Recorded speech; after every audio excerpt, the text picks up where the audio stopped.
ఎట్టకేలకు రేవంత్ టీడీపీకి good bye చెప్పేశాడు. అయితే 2 వారాలుగా జరుగుతున్న రేవంత్ పార్టీ వీడుతున్నారనే విషయాన్ని మొదట కుటుంబ సభ్యులతో మాట్లాడగా, రేవంత్ రెడ్డి భార్య మీరు పార్టీ మారవద్దు.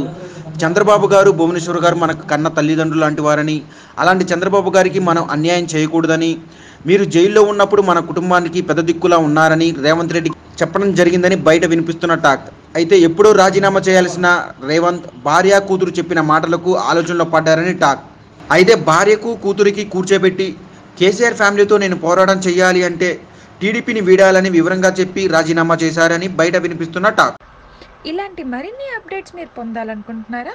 అయితే మా ఛానల్ని సబ్స్క్రైబ్ చేయండి.